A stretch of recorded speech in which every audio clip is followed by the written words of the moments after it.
Is Davos ready for Donald Trump? In less than 2 weeks, the president is going to march his full economic team into the World Economic Forum in Switzerland. You could say he's walking into the lion's den, except that he's the lion. And the globalists know it. Yesterday, the New York Times shrieked that Donald Trump has set himself above international law.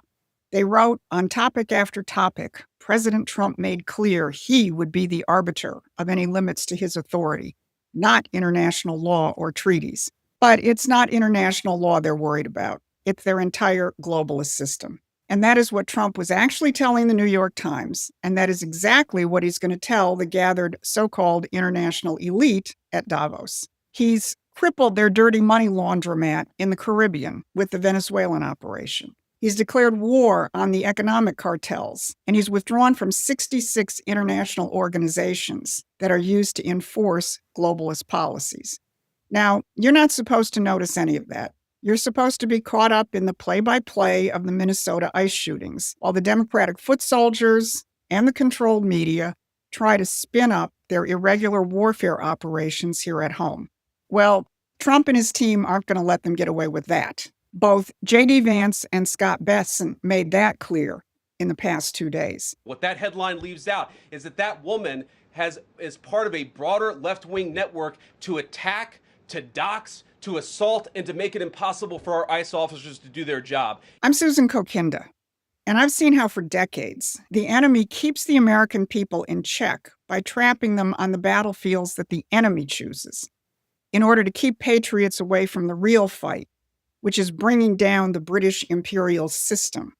Well, Donald Trump is taking that system on, and if that's the fight you want to be a part of, I need you to hit the like, share, and subscribe buttons so we can stay in touch and we can expand our reach on YouTube. Here's what we're going to cover today.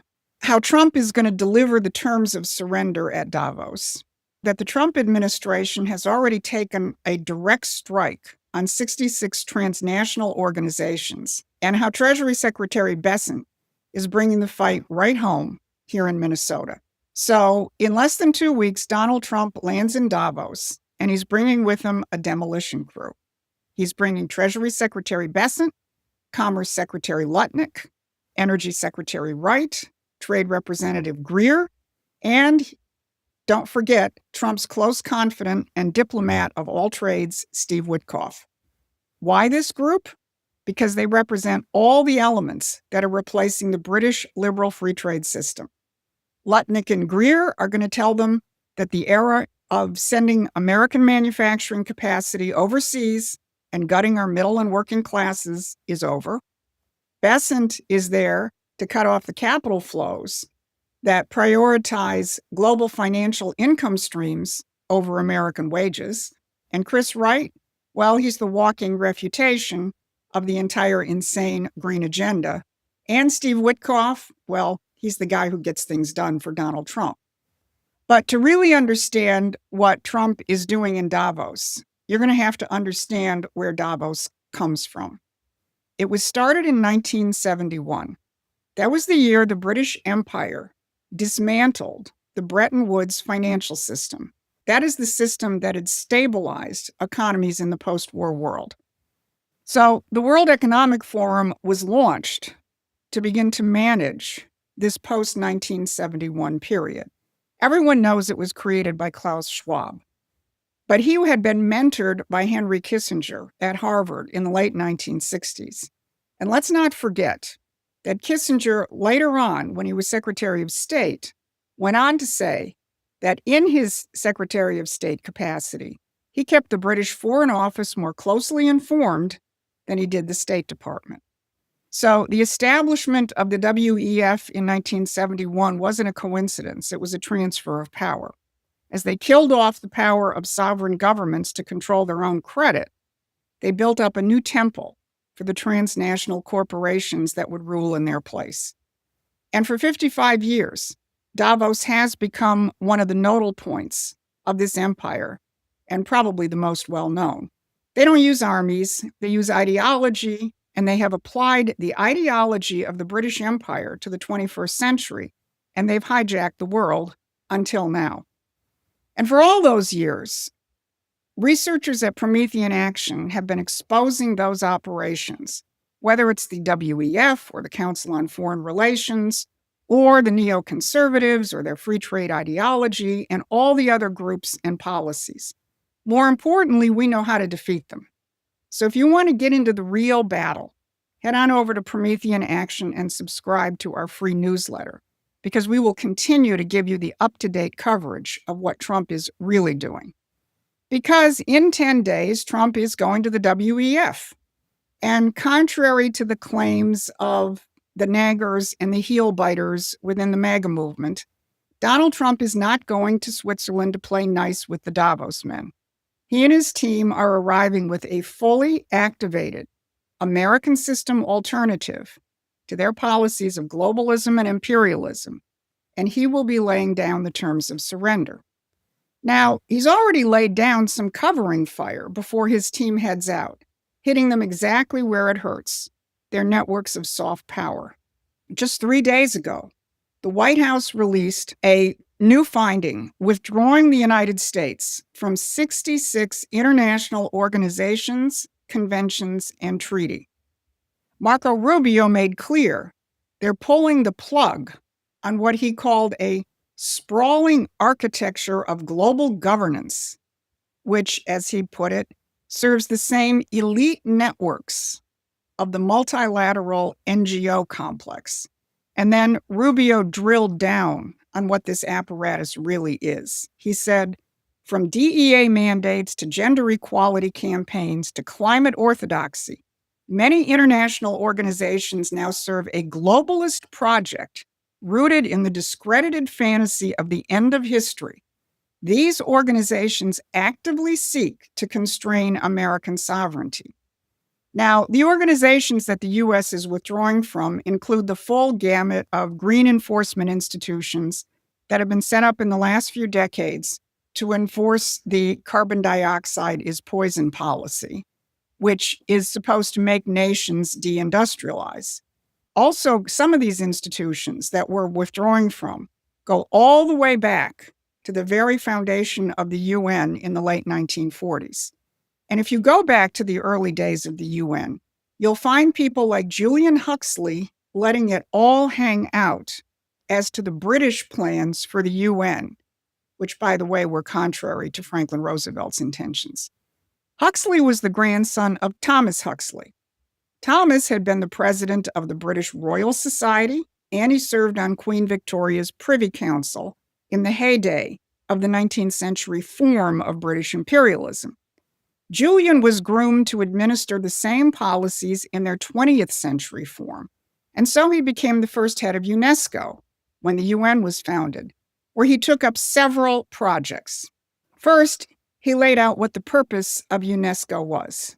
He said, in its educational program, it can stress the ultimate need for world political unity and familiarize all people with the implications of the transfer of full sovereignty from separate nations to a world organization.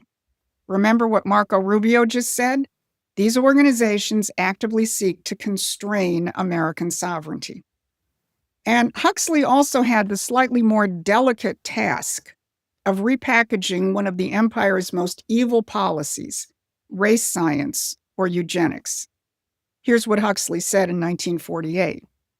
Even though it's quite true that any radical eugenic policy will be for many years politically and psychologically impossible, it will be important for UNESCO to see that the eugenic problem is examined with the greatest care and that the public mind is informed of the issues at stake so that much that now is unthinkable may at least become thinkable. Let's not mince words. Huxley is saying Hitler gave eugenics a bad name, and we have to reframe it in the post-war world, and we're going to use these institutions to do it.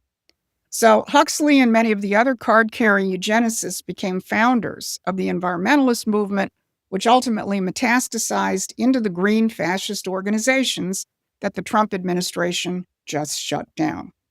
So by withdrawing from these 66 organizations and treaties, Trump and his team are stating clearly the U.S. is no longer abiding by your green zero growth policies, your human rights frauds that protect terrorists, and your Malthusian population reduction schemes. But the enemy doesn't just operate out of Davos or the UN. They have tentacles right here in the heartland of America. The chaos we're seeing in Minnesota and in other cities, the attacks on ICE, the rioting, this isn't organic. It's the same spider web. But the media is trying to keep you fixated on every new camera angle of the shooting in Minneapolis.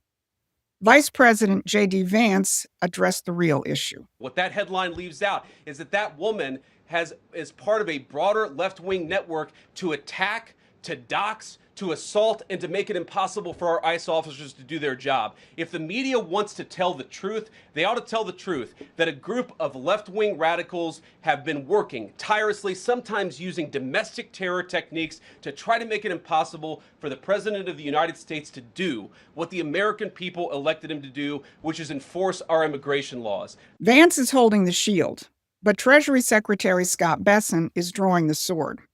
While the media focuses on the street violence, Bessent is looking at the apparatus that funds it.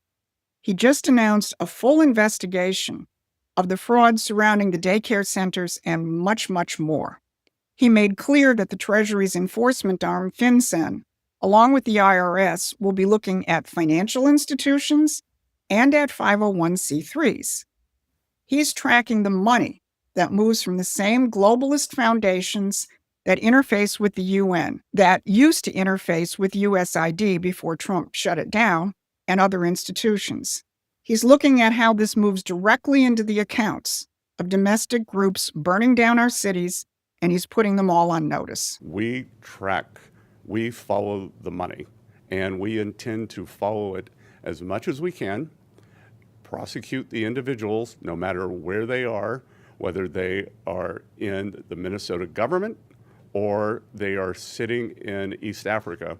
We will find them. Then Bessent made clear that this isn't just about daycare centers, that these are the same methods used by the cartels, and they will be investigated in the same way. We view this crime as very similar to the cartels' money laundering, many of the same approaches, many of the same shell companies. So we will see where it goes out from here. That will be a starting point. And as I said, Minnesota is going to be the protocols, the procedures, and the investigative techniques, as well as the collaboration with other agencies. Minnesota is going to be the genesis for a national rollout. Catch that last comment? This is a national rollout. These are all intertwined networks, the fraud, the cartels, drug money laundering, and the foot soldiers who are rioting and impeding ICE. This is the bottom of the apparatus that goes up through the global banking institutions, the UN, the NGOs, and the WEF. And Donald Trump is taking them on all at once. So let's step back and see what Trump has done in just the first 10 days of 2026. He smashed their offshore money laundering operations in the Caribbean. He's withdrawn from 66 transnational organizations and treaties that have been strangling American sovereignty, some since the UN was founded. His Treasury Secretary is now following the money right into the NGOs and the 501c3s that fund the foot soldiers attacking our law enforcement agents on American streets. This is a coordinated strike on every level of the spiderweb, from Davos to Minneapolis. So, sure, the New York Times is screaming that Trump has set himself above international law. Good, because their international law was never law. It was a cage built to keep America trapped inside a system designed by the British Empire and administered by their globalist heirs. Donald Trump is taking a jackhammer to that system. So if you want to stay focused on this, not the play-by-play distractions, but on the strategy to win the real war, then join us at Promethean Action. Get our free newsletter or become a paying member or a contributor. We need more people on the real battlefield mobilized to win this fight. We'll be back on Monday with another look at the Trump offensive. This has been your Saturday Brief. Thanks for watching. Please take a moment and subscribe to our free newsletter at PrometheanAction.com.